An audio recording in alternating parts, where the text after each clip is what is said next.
Hello everyone, আসসালামু আলাইকুম। আশা করি সবাই ভালো আছেন।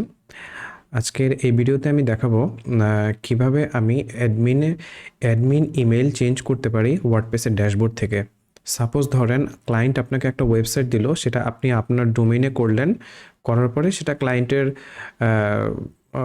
ডোমেইন হোস্টিংয়ে আপনি সেটা ট্রান্সফার করবেন, কিন্তু ট্রান্সফার করার পরেও আপনার ইমেলটা কিন্তু সেখানে থেকে যায়। সো চলেন দেখি তাহলে কিভাবে আমরা এটা চেঞ্জ করতে পারি। শুরুতেই চলে যাব হচ্ছে ওয়ার্ডপ্রেসের ড্যাশবোর্ডে, সেখান থেকে চলে যাব সেটিংসের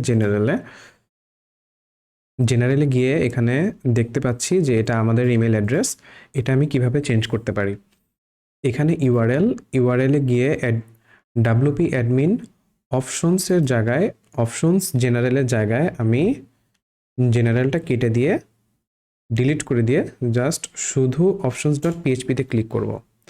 এখন দেখবেন এরকম একটা অপশন পাবেন।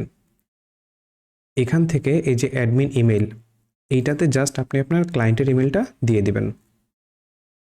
আচ্ছা, ধরেন এটা হচ্ছে আমার ক্লায়েন্টের ইমেল। এখন আমি জাস্ট নিচে গিয়ে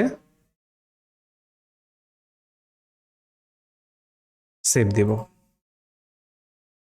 আচ্ছা, এখন যদি আমি ড্যাশবোর্ডে গিয়ে আবার আমি যদি জেনারেলে যাই, তাহলে দেখতে পাবো ক্লায়েন্টের ইমেলটা কিন্তু সেভ হয়ে গেছে।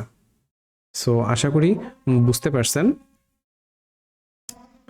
এখন আরেকটা জিনিস চেঞ্জ করব, সেটা হচ্ছে কমার্সে গিয়ে কমার্সের ধরেন যদি কেউ প্রোডাক্ট অর্ডার করে বা ক্যান্সেল করে, তাহলে সেই ইমেলটা কার কাছে যাবে, সেটাও কিন্তু আমাদের ইমেলটাই ডিফল্টভাবে দেওয়া ছিল। তাহলে চলুন দেখি যে সেটা কিভাবে চেঞ্জ করতে পারি।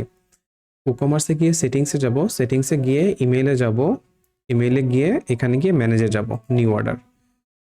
ম্যানেজে যাওয়ার পর আচ্ছা, এটা অলরেডি করাই আছে, যেহেতু ডিফল্টভাবে ওইখানে আমার দেওয়া ছিল, এটা করা হয়ে গেছে। কিন্তু যদি আপনি চেঞ্জ করতে চান তাহলে এখানে ম্যানেজে গিয়েই চেঞ্জ করতে হবে, কেমন?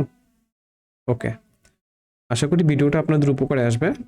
ভিডিওটি যদি আপনাদের উপকারে আসে তাহলে অবশ্যই চ্যানেলটি সাবস্ক্রাইব করতে ভুলবেন না। ধন্যবাদ।